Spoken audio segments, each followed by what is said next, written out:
दिया है। और अब ऐसे में जानना जरूरी कि कैसे नेपाल से भारत में आती है कोसी और बिहार का कितना बड़ा क्षेत्रफल जो है वो ये कवर करती है।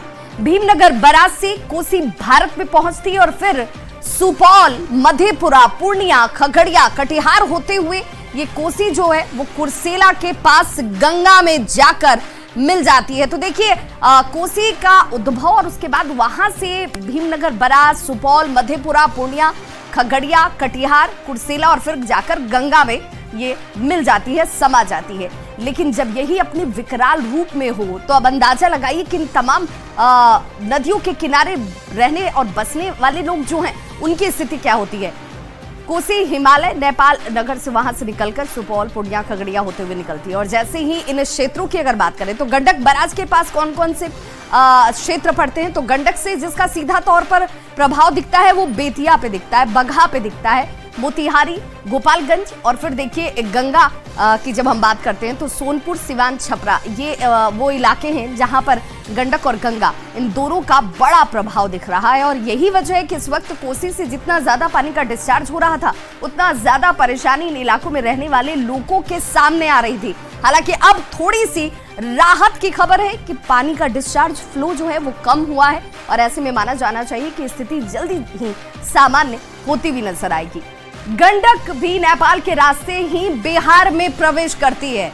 गंडक बराज से बिहार में ये सीधे तौर पर पानी पहुंचता है और फिर बेतिया, बगहा, मोतिहारी, गोपालगंज, सिवान, छपरा होते हुए ये पहुंच जाता है। सभी अगर बात करें तो जो पूरे रास्ते तय करते हुए ये पानी पहुंचता है इन इलाकों में। और आप समझ सकते हैं कि कोसी और गंडक जब दोनों बिहार में है और ऐसे में बड़ा क्षेत्र ये कवर करती हैं। जब इन नदियों में उफान आएगा तो बिहार के कितने लोग इससे सीधे तौर पर प्रभावित होते दिखेंगे। कोसी और गंडक ही नहीं बल्कि भारी बारिश की वजह से कई नदियां और जो है वो इस वक्त उफान पर हैं। इनमें कुछ खास नदियों की अगर हम बात कर लें तो उनमें उफान में इस वक्त गंडक और कोसी तो है ही, इनके साथ बागमती, महानंदा, ये कुछ सहायक नदियां हैं जिन नदियों पर इन नदियों के प्रभाव का असर दिखता है। और यही वजह है कि उफान पर ये नदी इस वक्त, चाहे गंडक की बात करें, कोसी की बात करें और फिर सहायक नदियां जिसमें बागमती, महानंदा, ये नदियां शामिल हैं। बाढ़ की वजह से बिहार के जो 12 जिले हैं वो इस वक्त सीधे तौर पर प्रभावित दिख रहे हैं। इन 12 जिलों में 20 प्रखंड भी प्रभावित हैं, जिससे 140 पंचायतों में हालात जो हैं वो खराब दिखते हैं और करीब 1,41,000 लोग अब तक इससे प्रभावित हो चुके हैं, जिनके ऊपर सीधा असर इस पानी का है। तो बाढ़ से बचाना है, ये स्थिति इस वक्त है, क्योंकि बिहार में बाढ़ का असर जो है वो किस तरीके से जिलों में, प्रखंडों में, ग्राम पंचायतों में और उनसे एक बड़ी तबका जो है, एक बड़ा तबका और एक बड़ी आबादी प्रभावित। बगहा में गंडक नदी के जलस्तर की अगर हम बात कर लें तो गंडक नदी के जलस्तर में लगातार गिरावट हो रही है। 4,28,000 क्यूसेक पानी का डिस्चार्ज इस वक्त हो रहा है। गंडक बराज के सभी 36 फाटकों को खोले रखा गया है, जिसमें तबाही की अगर बात कर लें तो उस वजह से पानी जो है निचले इलाकों में बड़ी तेजी से पहुंच रहा था, लेकिन अब इसमें थोड़ी सी गिरावट दर्ज की गई है। तो देखिए इन तस्वीरों को देखकर आप अंदाजा लगाइए, राहत इसलिए क्योंकि कल तक ये पानी जो है वो आप देख रहे होंगे जो प्लेटफॉर्म्स बने हुए हैं इस बराज के, उसके ऊपरी तल तक सट रहे थे। अब धीरे धीरे ये पानी कम हुआ है। तो सुपौल में लगातार घट रहा है कोसी का डिस्चार्ज और यही राहत की खबर इस वक्त लोगों के लिए है। बराज से 6,28,000 क्यूसेक पानी का डिस्चार्ज पहले हो रहा था। तटबंध के भीतर के 3 लाख की आबादी इससे प्रभावित हो रही थी। 30 से 40,000 क्यूसेक पानी प्रति घंटे जो है वो यहां पर डिस्चार्ज दर्ज किया जा रहा था। जल संसाधन विभाग भी लगातार इसे लेकर मॉनिटरिंग कर रहा था, अलर्ट मोड पर था। तटबंध के भीतर के 3 लाख लोग इससे प्रभावित हो रहे थे। 30 से 40,000 क्यूसेक पानी, जिसे आप डेटा के जरिए समझ सकते हैं कि क्या स्थिति थी। बराज पर दबाव अब धीरे धीरे घटा है। गंडक नदी के जलस्तर में गिरावट जैसे जैसे सामने आई है उसके बाद से 4,28,000 तक इस वक्त पानी का डिस्चार्ज जो है वो बताया जा रहा है कि इस वक्त ये फ्लो यहां पर जाकर रुका हुआ है। वाल्मीकि नगर बराज पर हालांकि जो जलस्तर है वहां पर भी इसमें कमी आई है। नेपाल की नारायणी नदी धीरे धीरे कह सकते हैं कि शांत हो रही है और जब वहां पर नारायणी नदी शांत होगी तो बिहार में भी हालात सामान्य होंगे। नेपाल के तराई इलाकों में बारिश कम हुई है, क्योंकि आपको पता है कि नेपाल के तराई इलाकों में बारिश की वजह से ही जो बिहार की ये नदियां हैं, चाहे वो सहायक नदियां हो, ये सभी उफान पर आती हैं और उसके बाद इलाके में तबाही मचा कर जाती है। बिहार में फिलहाल कोसी, गंडक और महानंदा नदी कहर बरपा रही है। और आइए आपको अब जरा मैप के जरिए समझाते और बताते हैं कि ये नदी बिहार के किन किन जिलों से होकर गुजरती है। तो देखिए, सुपौल, पूर्णिया, कटिहार, कोसी नदी जो है वो कैसे इन इलाकों को छूती हुई गुजरती है और इसीलिए हर बार यहाँ के लोग जो हैं वो पानी से परेशान होते हैं और अगर ये अपने विकराल रूप पर हो तो फिर तबाही मचती है। बिहार के सुपौल, पूर्णिया और कटिहार से ये गुजरती है। वहीं गंडकी नदी की बात करें तो बिहार के पश्चिम चंपारण, गोपालगंज, पूर्वी चंपारण, सारण, मुजफ्फरपुर, वैशाली और बेगूसराय से होकर ये गुजरती है। तो इस वक्त आप ग्राफिक्स के जरिए देख पा रहे होंगे कोसी नदी कहां से गुजरती है। बिहार का ये मैप जहां पर सुपौल, पूर्णिया और कटिहार से कोसी नदी गुजरती है।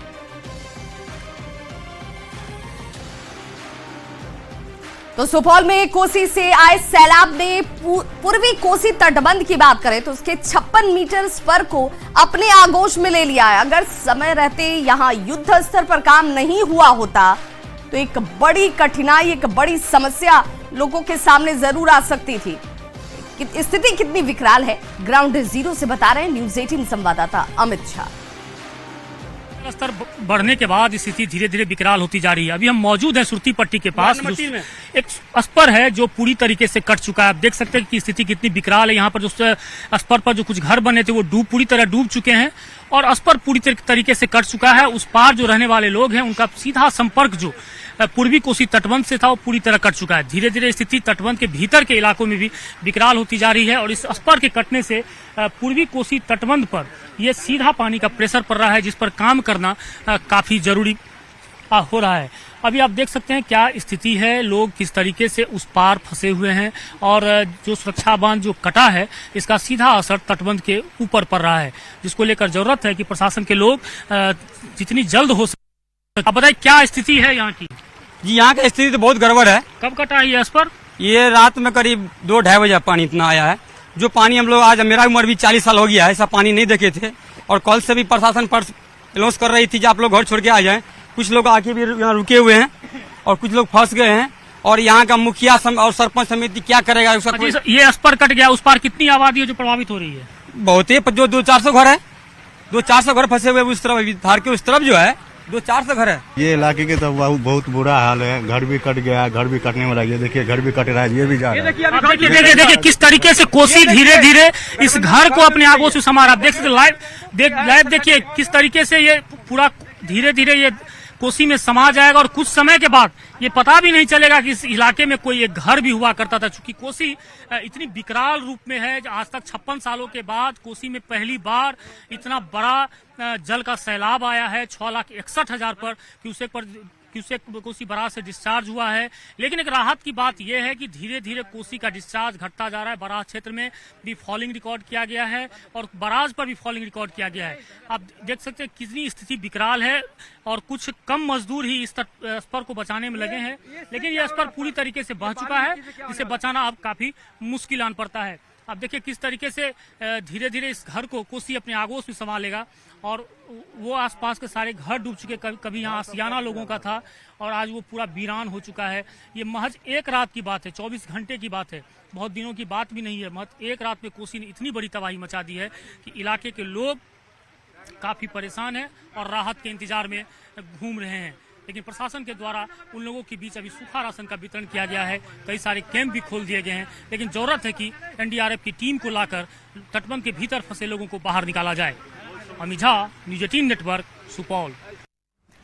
तो नेपाल में बारिश रुकने के बाद नारायणी नदी के जलस्तर में अब धीरे धीरे गिरावट दर्ज की गई है। गिरते जलस्तर के बाद फिलहाल नारायणी नदी में 2,70,000 क्यूसेक पानी का डिस्चार्ज हो रहा है। नारायणी नदी के जलस्तर गिरने के साथ ही गंडक नदी का जलस्तर भी गिरा है। नेपाल के नारायणी नदी के जलस्तर की जानकारी दे रहे हैं न्यूज़ 18 संवाददाता मुन्ना राज। नेपाल के तराई इलाकों में बारिश रुकने के साथ ही नारायणी नदी के जलस्तर में कमी दर्ज की गई है और नारायणी नदी का जलस्तर जो बढ़कर 6,50,000 क्यूसेक को पार कर रहा था। उसके जलस्तर में पिछले 24 घंटों में लगातार गिरावट हो रही है और नेपाल का नारायणी नदी का जलस्तर फिलहाल 2,70,000 क्यूसेक तक पहुंच गया है। तो निश्चित तौर पर नेपाल के पहाड़ों में पानी थम गया है और नेपाल में के पहाड़ों में जैसे जैसे पानी रुक रहा है वैसे वैसे नारायणी नदी का जलस्तर गिर रहा है। तो हम आपको नेपाल के पहाड़ों और नारायणी नदी की तस्वीरें दिखाने की कोशिश कर रहे हैं। तो निश्चित तौर पर लगातार तेजी से गिरावट हुई है और फिलहाल गंडक नदी तक पहुंचने वाली जो नारायणी नदी का जलस्तर है उस 2,70,000 क्यूसेक पहुंच गया है और इसमें अभी भी लगातार गिरावट जारी है। तो कुल मिलाकर कहें तो नेपाल के पहाड़ों में जैसे जैसे बारिश रुकी है वैसे वैसे तेजी से नेपाल की नारायणी नदी का जलस्तर गिरा है। तो निश्चित तौर पर आने वाला जो वक्त है बिहार के लिए एक बड़ी राहत की खबर लेकर सामने आने जा रहा है और गंडक नदी का जलस्तर भी निश्चित तौर पर गिरेगा। तो जैसे जैसे नारायणी नदी के जलस्तर में गिरावट दर्ज की जा रही है वैसे वैसे आने वाले दिनों में बिहार पर जो बाढ़ का एक बड़ा संकट मंडरा रहा था उससे बड़ी निजात मिलता हुआ दिख रहा है। मुन्ना राज, न्यूज 18, त्रिवेणी संगम, नेपाल।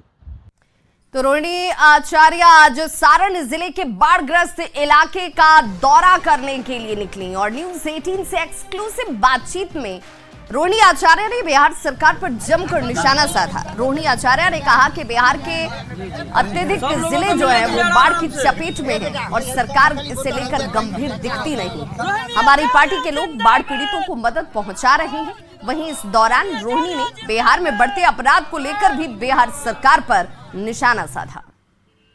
हमारे साथ रोहिणी आचार्य हैं। रोहिणी जी, बिहार में बाढ़ आई हुई है, स्थिति भयावह है, क्या लगता है सरकार कितनी गंभीर है? सरकार गंभीर कहाँ है? सरकार गंभीर रहती तो जनता के बीच में रहती, जनता को राहत मुहैया कराती, सुख सुविधा देती। तो जनता तो बोल रही है कि पूरा बाढ़ में डूबे हुए, अभी तक कोई प्रशासन की तरफ से कुछ भी नहीं हुआ है, ना ही सरकार की तरफ से हुआ। सरकार से हमारी मांग है कि तुरंत से तुरंत बाढ़ पीड़ितों को मुआवजा उपलब्ध कराया जाए, सहायता उपलब्ध कराया जाए और जितना भी सुख जो भी है मतलब कि बाढ़ में जो फंसे हुए हैं लोग, पानी निकासी जब हम कैंपेनिंग के लिए भी आए थे तब मेरा भी यही मांग था ना। जो नाला जो ड्रेनेज सिस्टम यहाँ का इतना ठप पड़ा हुआ है, गर्मी के टाइम में ही पूरा नाला बलबला रहा था, तो हालत तो होने वाली थी, लेकिन सरकार को मुस्तैदी होना चाहिए था। लेकिन जब आप लोग सवाल उठाते हैं तो सरकार को वो अच्छी नहीं लगती है, उस पर तमाम तरह के रिएक्शन आते हैं, चाहे अपराध का मामला हो या बाढ़ की जो भयावह स्थिति है उसको लेकर के सरकार जो है कार्रवाई करने के बजाय पलटवार करने में ज़्यादा विश्वास है। तो सरकार का काम ही है ना, पलटवार खाली करते रहो, गाली गलौज करते रहो, काम तो कुछ करना नहीं है। काम विपक्ष कर रहा है ना, देख रहे हैं ना, विपक्षी ना काम कर रहा है। बाढ़ पीड़ित का मदद कौन कर रहा है भाई? विपक्ष के तरफ से, राष्ट्रीय जनता दल के तरफ से रसोई चल रहा है, सुख सुविधा दिला। रोड पे कौन खड़ा है? विपक्षी पार्टी ना खड़ा है लोगों की मदद के लिए।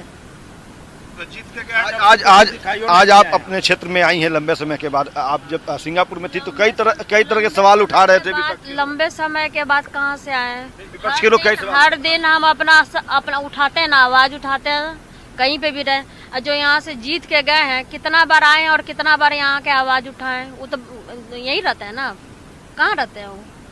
दिखाई दिए आपको? क्या लगता है सरकार इतनी उदासीन क्यों हो गई है? मुख्यमंत्री जो है वो अब को लेकर के गंभीर नहीं है, क्या लगता है? बिहार का जब भी अखबार न्यूज़ देखिए, सब जगह खाली भ्रष्टाचार, अपराधियों की बहार है। नीतीश कुमार है तो अपराधियों की बहार है। हाँ, बिहार में अपराध इतना मतलब बढ़ गया है कि मतलब आम जनता का भी अब देख ले, छोटी छोटी बच्चों के साथ भी रेप हो रहा है। कितना रेप, जहाँ पेपर खोलिए वहाँ पे अपराध हो रहा है, हत्या हो रहा है, लूट हो रहा है, रेप हो रहा है। तो इसके लिए सरकार कहाँ है? क्या लगता है बदलाव कब आएगी?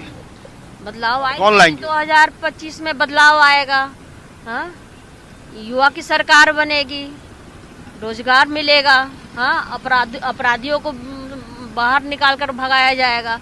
ये तो अभी सरकार सब अपराधियों से घिरा हुआ है, सब अपराध लोग बैठा हुआ, अपराधी कर करके सब वहाँ पे सन्यासी बन करके बैठा हुआ है। तो इस बार युवाओं की सरकार आएगी और चलिए बदलाव आएगी। बिल्कुल। तो देखिए, ये रोहिणी आचार्य थी जो निकली हैं सारण में विभिन्न बाढ़ग्रस्त इलाकों में दौरा करने निकली है और इनका कहना है कि 2025 में बिहार में सरकार बदलेगी, बदलाव आएगी। वर्तमान सरकार जो है वो अपराधियों से घिरी हुई है। बहरहाल देखना है कि रोहिणी के इस आरोप का, इस बयान का क्या जवाब जो है वो एनडीए घटक दल के लोग देते हैं। अमित कुमार, न्यूज 18, सारण, छपरा। आरजेडी सांसद मीसा भारती ने भी बाढ़ के मुद्दे को लेकर बिहार सरकार पर जोरदार हमला किया। मीसा भारती ने कहा कि हम उम्मीद करते हैं कि सीएम और संबंधित विभाग के अधिकारियों ने बाढ़ को लेकर पूरी तैयारी कर रखी होगी, लेकिन मेरा एक सवाल उनसे भी है कि जब मेरे क्षेत्र में बाढ़ जैसे हालात हुए तो सीएम से लेकर अधिकारी आखिर चुप क्यों थे। इस दौरान मीसा भारती ने बिहार में लगातार गिर रहे पुल पुलियों को लेकर भी सरकार को घेरा।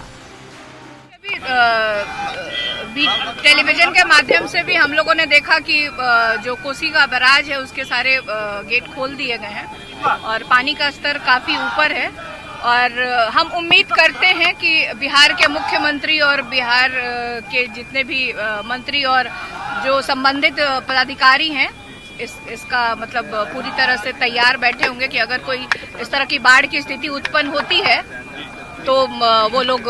लेकिन मैं आपको एक छोटा सा उदाहरण देना चाहूंगी कि अभी पाटलिपुत्रा का मैं प्रतिनिधित्व करती हूँ, वहां से मैं एमपी हूँ और बहुत कम छोटी सी एक मतलब बाढ़ आई थी जहाँ पे मतलब दियारा का जो मनेर विधानसभा का दानापुर का दियारा पूरा डूबा हुआ था और मुख्यमंत्री से लेकर के संबंधित जितने भी पदाधिकारी है उनके कान पे जू तक नहीं रहेगी, वहाँ पे बाढ़ घोषित तक नहीं किया गया।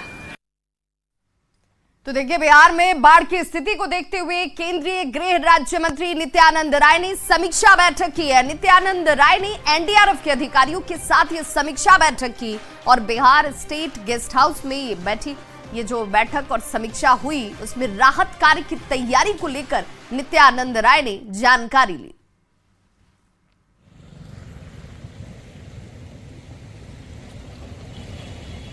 तो बाढ़ की स्थिति पर सम्राट चौधरी ने कहा कि राहत की बात है कि नेपाल से आने वाली जो नारायणी नदी का पानी है वो धीरे धीरे घट रहा है।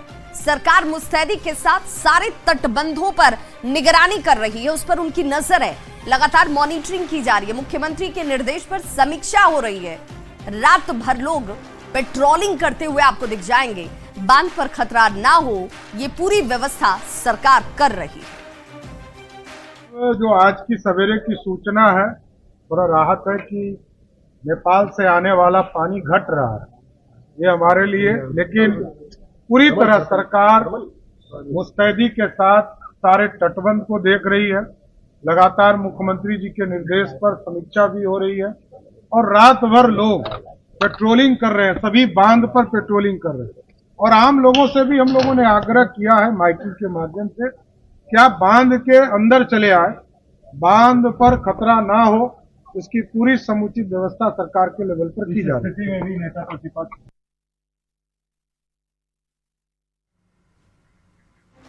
और फिलहाल यहां रुक रहे एक छोटे से अंतराल के लिए, फौरन होंगे वापस, बने रहिए हमारे साथ।